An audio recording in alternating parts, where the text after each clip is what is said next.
नमस्कार दोस्तों, स्वागत है आप सभी का हमारे यूट्यूब चैनल पे। अगर आप इस बार यूपी टेट में अच्छा स्कोर करना चाहते हैं तो यह क्लास आपके लिए बहुत ज़्यादा महत्वपूर्ण होने वाले। तो वीडियो को बिल्कुल भी स्किप मत कीजिएगा, क्योंकि एक भी पॉइंट मिस हुआ तो एग्ज़ाम में नुकसान हो सकता है। अगर आप पहली बार चैनल पे आए हैं तो चैनल को सब्सक्राइब कर लीजिए। चलिए शुरू करते हैं आज के सेशन को। पहला है कि बाल मनोविज्ञान के आधार पे कौन सा कथन सर्वोत्तम है।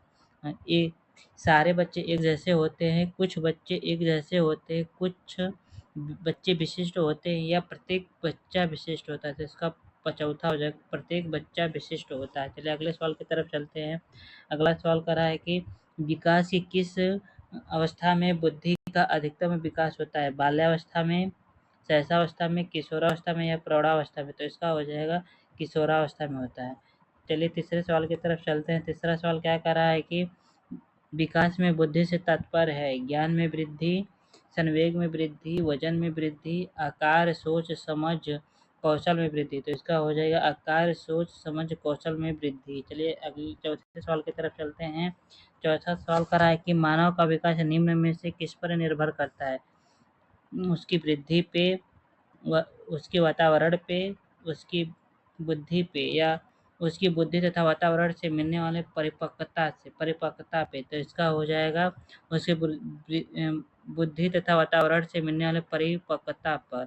चलिए अगले सवाल की तरफ चलते हैं। अगला सवाल कर रहा है कि पांचवा सवाल है कि मानसिक परिपक्वता की ऊंचाइयों को छूने के लिए प्रयत्न रहना संबंधित है किशोरावस्था से, प्रौढ़ावस्था से, पूर्व बाल्यावस्था से तथा उत्तर बाल्यावस्था से। तो इसका हो जाएगा किशोरावस्था से।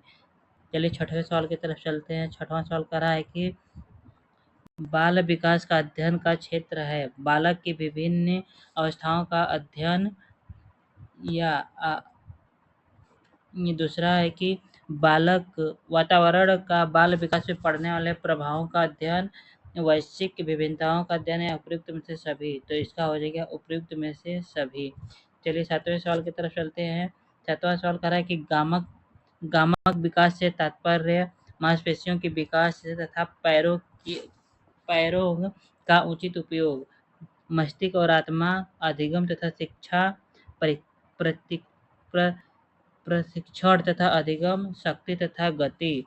तो इसका हो जाएगा शक्ति एवं गति हो जाएगा। चलिए अगले सवाल की तरफ चलते हैं। अगला सवाल कर रहा है कि बाल विकास में, आठवां क्वेश्चन, बाल विकास में प्रक्रिया पर बल है, वातावरण एवं अनुभव की भूमिका पे बल, गर्भावस्था से किशोरावस्था तक अध्ययन होता है, या उपयुक्त में से सभी। तो इसका हो जाएगा उपयुक्त में से सभी। चलिए अगले सवाल की तरफ चलते हैं।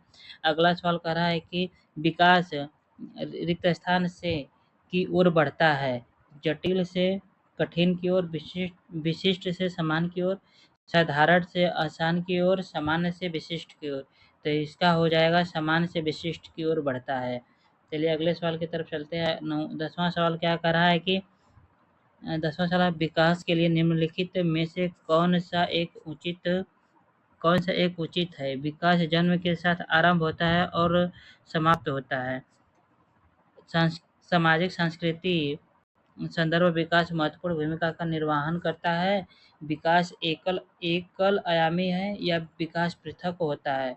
तो इसका हो जाएगा सामाजिक संस्कृति विकास के संदर्भ में भूमिका निर्वाह करता है। चलिए अगले सवाल की तरफ चलते हैं। 11वां सवाल क्या कर रहा है कि निम्न में से कौन सी बात की बाल्यावस्था से बौद्धिक विकास की विशेषता नहीं है। भविष्य की सूझबूझ, विज्ञान की कल्पना कथाओं में अधिक रुचि, बढ़ती हुई तार्किक शक्ति, या कल्पनीय भय का अंत होना। तो इसका हो जाएगा भविष्य की योजना की सूझबूझ।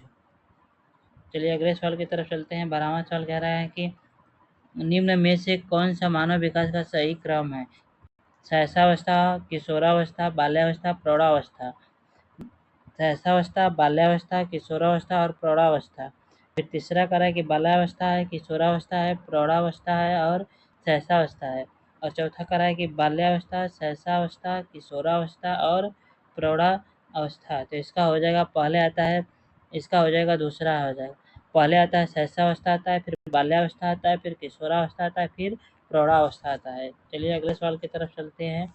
अगला सवाल कह रहा है कि शैशवावस्था में बच्चों के क्रियाकलाप होते हैं मूल मूल पवित्र्यात्मक, संरक्षित, संज्ञानात्मक या संवेदनात्मक।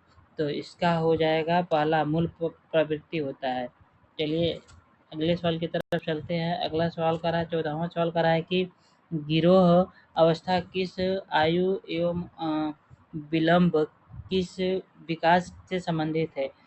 16 से 19 वर्ष एवं नैतिकता, या 3 से 6 वर्ष भाषा, 8 से 10 वर्ष सामाजिकरण, या 16 से 19 वर्ष तक संज्ञानात्मक। तो इसका हो जाएगा 8 से 10 वर्ष सामाजिकरण। चलिए अगले सवाल की तरफ चलते हैं। अगला सवाल करें, सहज काल की अवधि है जन्म से 2 वर्ष तक, जन्म से 3 वर्ष तक, 2 से 3 वर्ष तक, जन्म से 1 वर्ष तक। तो इसका हो जाएगा जन्म से 2 वर्ष तक। चलिए 16वें सवाल की तरफ चलते हैं। 16वां सवाल क्या कह रहा है कि माँ बाप के साये से बाहर निकलकर अपनी साथी बालकों की संगत को पसंद करना संबंधित है किशोरावस्था में, पूर्व किशोरावस्था में, उत्तर बाल्यावस्था में तथा शैशवावस्था में। तो इसका हो जाएगा पूर्व किशोरावस्था से। चलिए अगले सवाल की तरफ चलते हैं। अगला सवाल कर रहा है कि एक सामान्य 12 वर्ष की आयु के बच्चे में सबसे अधिक होना संभव है। कुल प्रेरक समन्वयों में कठिनाई। दूसरा है कि वयस्कों की खुश करने के बारे में दुश्चिंता की अभी अनुभूति अब या अ- अब और यहाँ सबकी रुचि में सीमित रखना, या समकक्षी के अनुमोदन के लिए बेचैनी। तो इसका हो जाएगा समकक्षी के अनुमोदन के लिए बेचैनी। चलिए अगले सवाल की तरफ चलते हैं। अगला सवाल कह रहा है कि खिलौनों की आयु कहा जाता है पूर्व बाल्यावस्था, उत्तर बाल्यावस्था, शैशवावस्था या उपयुक्त में से सभी। तो इसका हो जाएगा पूर्व बाल्यावस्था होता है। चलिए अगले सवाल की तरफ चलते हैं। अगला सवाल का निम्न में से कौन सी पूर्व बाल्यावस्था की विशेषता नहीं है? दल समूह में रहने की अवस्था, अनुकरण की अवस्था, प्रश्न करने की अवस्था, खेलने की अवस्था। तो इसका हो जाएगा खेलने की अवस्था नहीं है। चलिए अगले सवाल की तरफ चलते हैं। अगला सवाल कर रहा है कि बाल मनोविकास का क्षेत्र है केवल शैशवावस्था की विशेषताओं का अध्ययन करना, केवल गर्भावस्था की विशेषताओं का अध्ययन करना, केवल बाल्यावस्थाओं का अध्ययन करना, गर्भावस्था से लेकर किशोरावस्थाओं तक अध्ययन करना। तो इसका हो जाएगा गर्भावस्था से लेकर किशोरावस्था तक। जहाँ केवल शब्द है वह निगेटिव है, वह कभी सही नहीं होगा। चलिए अगले सवाल की तरफ चलते हैं। अगला सवाल कह रहा है कि विद्रोह की भावना की प्रवृत्ति पवित्र निम्न में से किस अवस्था में होती है? बाल्यावस्था, शैशवावस्था, पूर्व किशोरावस्था तथा मध्य किशोरावस्था। तो इसका हो जाएगा मध्य किशोरावस्था। चलिए अगले सवाल की तरफ चलते हैं। अगला सवाल कह रहा है कि बालक की प्रमुख मनोवैज्ञानिक विशेषता क्या है? दूसरों पर निर्भरता, सामूहिकता की भावना, धार्मिकता, अनुकरण प्रवृत्ति का अभाव। तो इसका हो जाएगा सामूहिकता की भावना। चलिए अगले सवाल की तरफ चलते हैं। अगला सवाल क्या कर रहा है? अगला सवाल कर रहा है कि इस इस अवस्था में बालकों में नई खोज करने और घूमने की प्रवृत्ति बहुत अधिक बढ़ जाती है।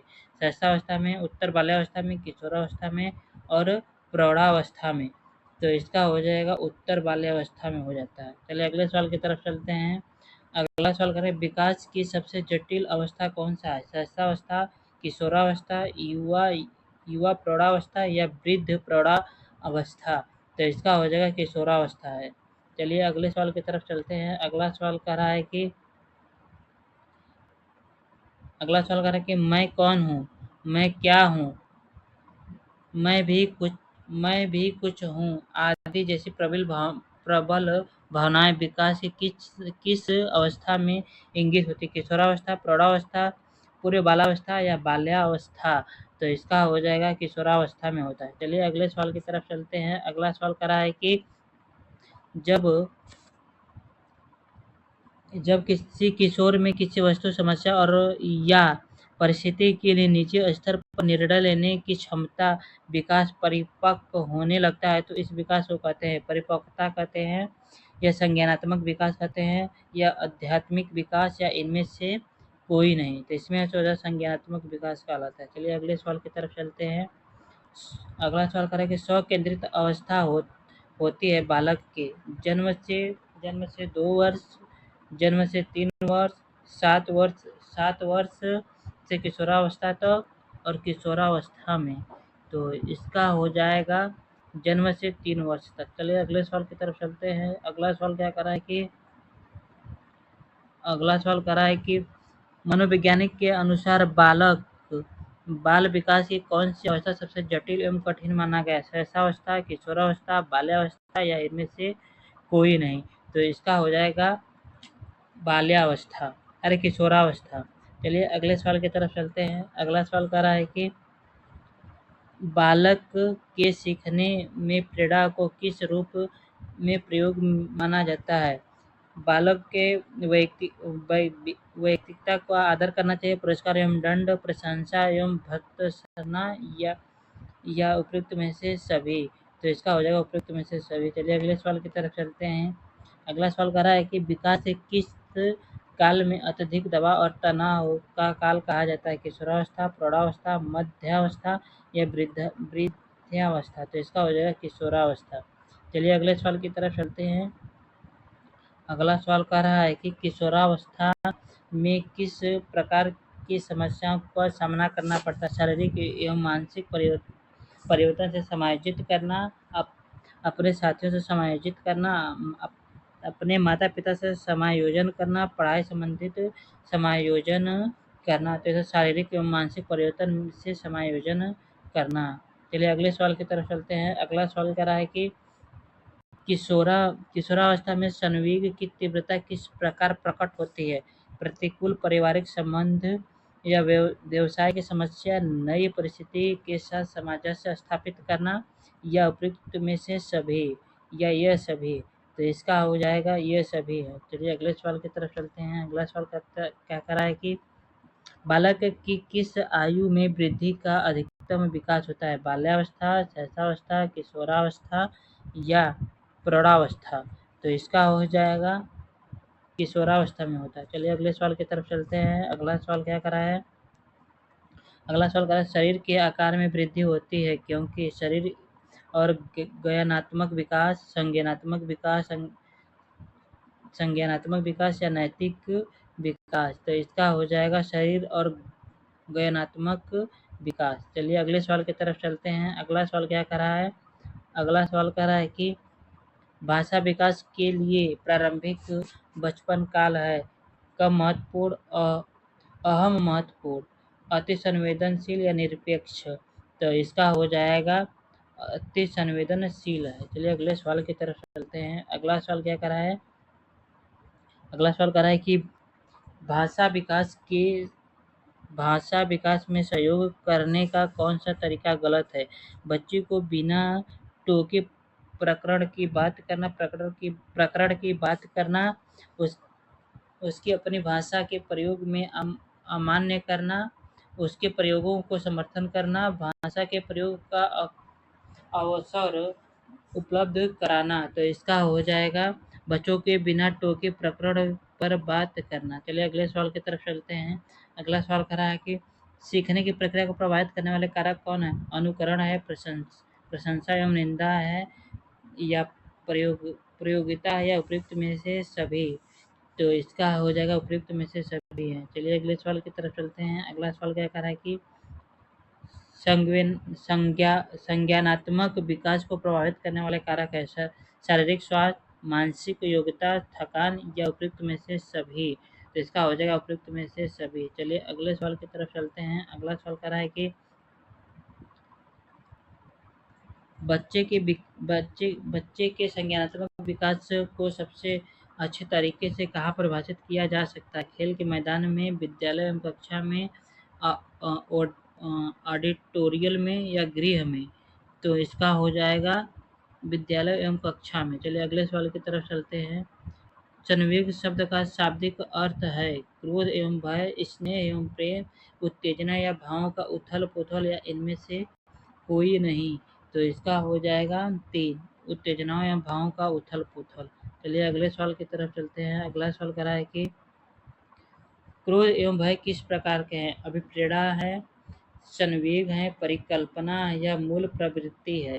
तो इसका हो जाएगा संवेग है। चलिए अगले सवाल की तरफ चलते हैं। अगला सवाल क्या कह रहा है?